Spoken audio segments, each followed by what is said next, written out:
Halo anak-anak semua, Assalamualaikum warahmatullahi wabarakatuh. Bertemu lagi di pelajaran IPA. Hari ini kita akan belajar tentang klasifikasi makhluk hidup. Nah, di awal ini kita akan belajar tentang apa sih makhluk hidup itu. Nah, coba kalian amati gambar yang ada di sini. Manakah yang termasuk makhluk hidup dan makhluk tak hidup? Nah, jika dikelompokkan, maka mungkin hasilnya akan jadi seperti ini. Makhluk hidup ada tumbuhan, ada hewan, dan ada manusia yang ada di sebelah kiri. Kemudian sebelah kanan adalah makhluk tak hidup. Ada rumah, mobil, batu, tanah, api, matahari. Nah, mungkin kita bisa menyebut bahwa tumbuhan, hewan, dan manusia sebagai makhluk hidup karena mereka bernafas. Nah, lalu apakah benar bahwa makhluk hidup itu yang disebut sebagai makhluk hidup itu adalah mereka yang bernafas? Ataukah makhluk hidup itu memiliki ciri-ciri yang lain? Nah, kita akan belajar tentang ciri-ciri makhluk hidup. Ada 8 ciri-ciri makhluk hidup. Yang pertama yaitu bernafas. Nah, kalau pada manusia bernafas itu berarti menghirup oksigen atau O2 kemudian mengeluarkan karbon dioksida atau CO2. Nah, ini juga sama seperti hewan dan juga tumbuhan. Kemudian yang kedua adalah bergerak. Seperti manusia berjalan, kemudian singa berlari atau ikan yang berenang, maka makhluk hidup ini memiliki ciri yaitu bergerak atau tidak diam. Kemudian yang selanjutnya adalah membutuhkan makanan atau nutrisi. Nah, setiap aktivitas makhluk hidup itu membutuhkan energi. Nah, energi ini didapat dari makanan atau nutrisi. Seperti manusia yang melakukan sarapan di pagi hari atau hewan yang berburu makanannya, seperti elang yang memburu ular, dan lain sebagainya. Kemudian yang selanjutnya ada tumbuh dan berkembang. Tumbuh adalah proses perubahan ukuran dari makhluk hidup. Jadi misalkan bertambah tinggi atau bertambah berat. Jadi sesuatu yang dapat dilihat biasanya perubahan fisik. Dan tumbuh ini dapat diukur seperti tadi misalkan tinggi badan, berat badan atau massa badan itu adalah sesuatu yang dapat diukur sehingga disebut sebagai tumbuh. Sedangkan berkembang, kalau berkembang itu adalah proses menuju kedewasaan atau menjadi dewasa. Nah, ini prosesnya terjadi di dalam, jadi tidak nampak dan tidak bisa diukur. Setiap manusia bisa berbeda-beda proses berkembangnya. Kemudian yang selanjutnya berkembang biak atau reproduksi. Nah, supaya tidak punah dan untuk menjaga jumlahnya, biasanya makhluk hidup melakukan reproduksi atau menghasilkan keturunan. Seperti itu, berkembang biak atau reproduksi.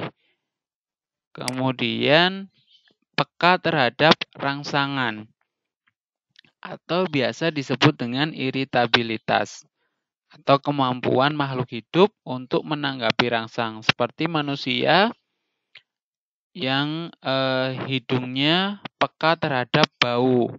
Kemudian kulit manusia peka terhadap kondisi panas atau dingin.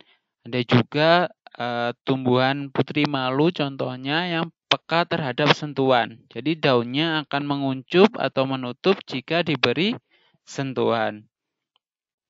Kemudian ciri yang ketujuh mengeluarkan zat-zat sisa.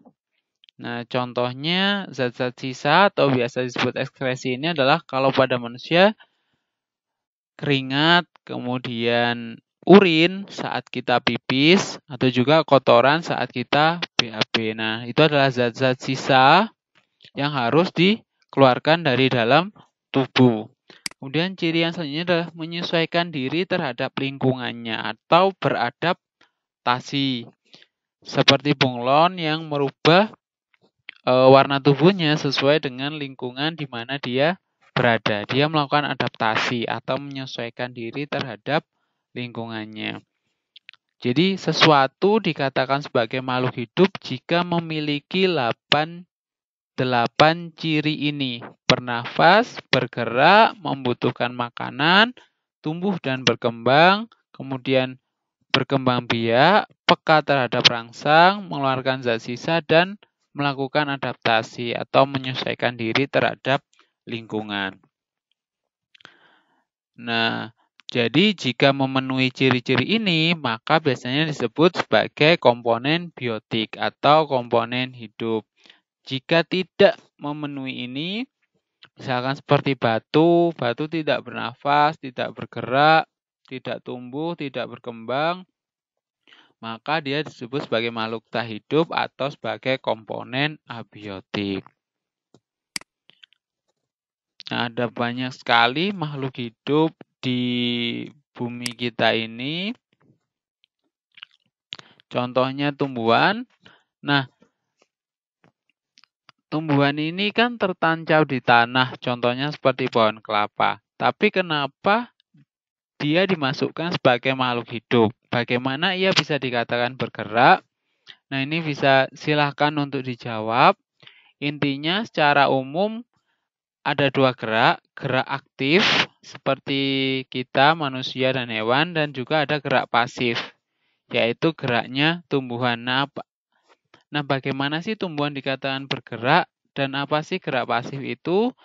Nah, silahkan dicari dan dijawab.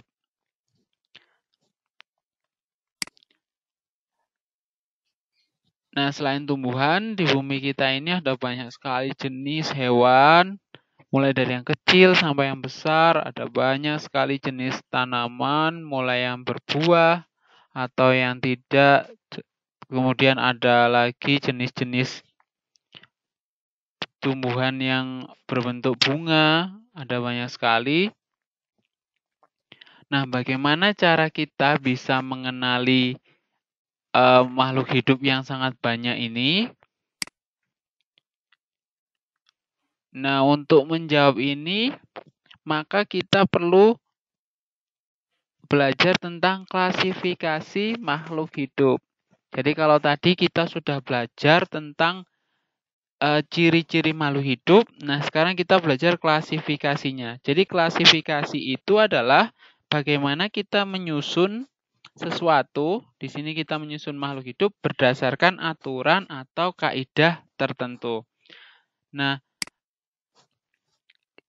ilmuwan bernama Linnaeus telah membuat klasifikasi berdasarkan taksonomi. Nah, ini seperti yang kalian bisa lihat taksonominya. Jadi taksonomi itu adalah pengelompokan berdasarkan susunan atau hierarki atau tingkatan. Jadi dari kingdom, kemudian ke phylum, kalau hewan phylum, kalau tumbuhan divisio, kemudian ada kelas, ada order atau bangsa, kemudian ada family atau suku, kemudian genus, marga, dan kemudian spesies jenis. Jadi semakin ke bawah, semakin ke bawah itu adalah kelompok makhluk hidup yang memiliki ciri-ciri yang sama. Yang paling banyak ciri-ciri yang sama. Sedangkan semakin ke atas, ciri-ciri yang sama itu akan semakin sedikit. Jadi contohnya seperti ini. Nah, misalkan ada hewan dikumpulkan dalam kelas yang sama. Kemudian di dalam kelas yang sama itu, hewan yang memiliki ciri-ciri yang sama akan dimasukkan ke dalam order yang sama. Nah, di dalam order yang sama, ketika memiliki ciri-ciri yang sama lagi, maka akan dimasukkan ke dalam famili yang sama. Atau suku yang sama. Di dalam famili yang sama atau suku yang sama, jika memiliki ciri-ciri yang sama lagi, akan dimasukkan ke genus atau marga yang sama. Kemudian jika masih sama lagi, maka akan dimasukkan ke spesies yang sama. Jadi, berdasarkan taksonomi ini, jika semakin ke bawah, maka ciri-ciri makhluk hidup yang dikelompokkan itu akan semakin sama. Sedangkan kalau semakin ke atas, ciri-cirinya itu akan semakin sedikit dan semakin sedikit yang sama ciri-cirinya. Nanti akan kita lihat contohnya. Nah, Linnaeus ini selain membuat taksonomi, dia juga mempelopori tata nama. Karena begini, misalkan kita lihat singa. Singa memiliki banyak nama di berbagai daerah. Misalkan di Inggris lion, terus di Arab disebut as'ad. Sehingga menyulitkan kita. Jadi harus ada acuan yang sama atau penamaan yang sama. Sehingga Linnaeus ini selain membuat taksonomi, dia juga mempelopori penggunaan tata nama yang bisa digunakan secara universal di dunia. Nah, tata namanya ini disebut binomium nomenclature, yaitu penamaan makhluk hidup dengan dua unsur terakhir dari taksonominya. Nah, dua unsur itu adalah genus dan spesies. Sebelum kita ke contoh, harus dipahami dulu cara penulisan tata nama ini. Nah, ada 3 aturan. Yang pertama, kata pertama menunjukkan genusnya. Dan kata kedua menunjukkan spesies. Genus itu harus diawali dengan huruf kapital atau huruf besar. Sedangkan spesies ditulis dengan huruf awal huruf kecil. Kemudian aturan yang selanjutnya, jika ditulis dengan huruf tegak, maka harus diberi garis bawah. Contohnya ini, Oryza sativa. Kemudian jika ditulis miring, atau jika tidak mau tegak, maka bisa ditulis miring seperti ini, atau italik, tanpa memberi garis bawah. Jadi jika tegak ada garis bawah, sedangkan kalau miring atau italik berarti tanpa garis bawah. Nah, contohnya seperti ini. Nah, kalian perhatikan macan tutul, dia masuk ke kingdom atau ke kerajaan atau ke dunia hewan, animalia, filumnya. Karena ini hewan, maka kita pakai filum. Chordata, kelasnya Mamalia, ordonya atau bangsanya Carnivora, famili sukunya Felidae, genusnya Panthera, spesiesnya Pardus. Sehingga jika kita tulis namanya, pertama kita tulis genusnya Panthera dengan huruf besar, kemudian spesiesnya yaitu Pardus dengan huruf kecil. Dan di sini tidak ada garis bawah, tapi ditulis dengan huruf yang miring atau italik. Contoh selanjutnya ada jahe. Nah, ini kingdomnya atau kerajaannya atau dunianya adalah plantae atau tumbuhan. Nah, ini kita lihat genusnya adalah Zingiber dan spesiesnya Officinale. Sehingga tata penulisan namanya menjadi Zingiber officinale. Ditulis miring dengan awalan genusnya, Zingibernya ini huruf besar, dengan officinalenya semuanya huruf kecil. Kemudian ada jambu air. Nah, kemudian ada ini harimau atau macan. Nah, ini masuk animalia chordata. Nah, kalau kalian perhatikan, nah ini. Kalian lihat macan tutul sama macan ini kan memiliki ciri yang hampir sama. Sehingga kita lihat kingdomnya sama, filumnya sama, kelasnya sama, sama-sama mamalia, ordernya sama, familinya atau sukunya sama-sama Felidae, kemudian genusnya sama-sama Panthera. Nah, bedanya di spesiesnya. Kalau macan tutul pardus, kalau harimau itu tigris. Sehingga tata namanya jadi Panthera tigris. Nah, jadi semakin banyak yang sama, seperti macan tutul dan harimau ini, maka biasanya ciri-cirinya akan semakin banyak yang sama. Atau kita bisa sebut masih satu golongan, masih dari keluarga kucing besar. Nah, jadi dari sini paham ya tentang taksonomi ini atau tingkatan pengelompokan hewan ini. Nah, jadi semakin ke bawah, jika semakin ke bawah itu sama, berarti ciri-cirinya akan semakin banyak yang sama. Seperti itu. Dan juga penulisan tata namanya, jangan lupa dari dua suku kata, yang pertama genusnya, yang kedua spesiesnya. Genusnya ditulis dengan huruf besar, awalan huruf kapital, sedangkan spesies semua ditulis dengan huruf kecil. Bisa ditulis miring atau italik, atau ditulis tegak tapi diberi garis bawah.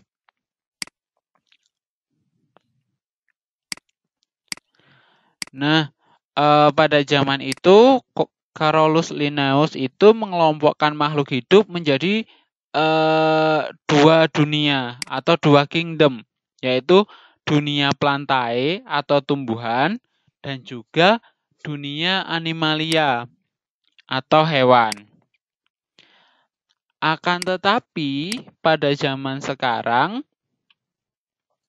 seiring banyaknya penemuan baru terhadap makhluk hidup, jadi berkembangnya teknologi, semakin banyak ditemukan makhluk hidup baru. Sehingga tidak cukup hanya dikelompokkan dengan tumbuhan dan hewan. Karena ada pula makhluk hidup yang memiliki klorofil seperti tumbuhan tapi dapat bergerak aktif seperti hewan. Atau ada juga organisme yang menyerupai tumbuhan tapi tidak memiliki klorofil, contohnya jamur. Oleh karena itu, ada ilmuwan Robert Harding Whittaker, dia membuat sistem kingdom tapi tidak dua kerajaan atau dua kingdom atau dua dunia, tapi dia buat 5, yaitu ada Monera, ada Protista, ada Fungi, ada Plantae, ada Animalia. Nah, Monera ini contohnya adalah bakteri dan alga. Kemudian kalau Protista ini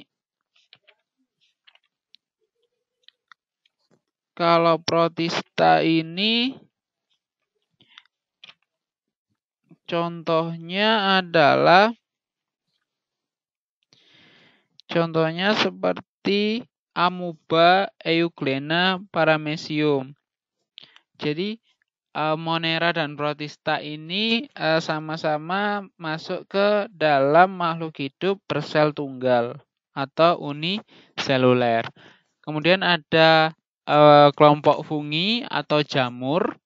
Ya, kalau misalkan kalian punya roti yang udah terlalu lama tidak dimakan, maka akan terlihat bintik-bintik. Nah, bintik-bintik ini adalah jamur atau masuk ke dalam kingdom fungi. Kemudian ada kingdom plantae yaitu tumbuhan dan animalia. Nah, pada pertemuan selanjutnya nanti kita akan belajar masing-masing dari kingdom ini. Jadi kita akan belajar tentang Monera, Protista, fungi, plantae, dan animalia. Nah, mari berlatih klasifikasi. Bayangkan kalau kalian punya benda-benda sebagai berikut ini. Kira-kira bagaimana cara mengklasifikasikannya? Bagaimana cara mengelompokkannya? Apakah kalian akan mengelompokkan berdasarkan warna, berdasarkan bentuk, ataukah berdasarkan angka, warna, atau bentuk? Jadi, mengelompokkannya bisa kalian akan mengelompokkan berdasarkan bentuk, misalkan persegi dengan persegi dengan persegi, atau berdasarkan warna, merah dengan merah dengan merah, biru dengan biru dengan biru, atau berdasarkan angka, 2 dengan 2 dengan 2, 4 dengan 4 dengan 4, dan seterusnya. Nah, pengelompokan seperti apa yang akan kalian pilih? Nah, jawabannya memang ada 3 alternatif. Jadi bisa dikelompokkan berdasarkan kesamaan bentuk, kesamaan warna, maupun kesamaan angka. Dari sini, kita bisa menyimpulkan bahwa klasifikasi itu bisa dari perbedaan ciri-ciri makhluk hidupnya, atau dari persamaan ciri-ciri makhluk hidupnya. Nah, dari perbedaan itu disebut dengan kunci dikotomi. Sedangkan dari persamaan itu disebut dengan kunci determinasi. Yang mana intinya kunci dikotomi maupun kunci determinasi itu untuk memudahkan kita mengklasifikasikan makhluk hidup, mengelompokkan makhluk hidup. Jadi bisa dikelompokkan berdasarkan kunci dikotomi maupun berdasarkan kunci determinasi.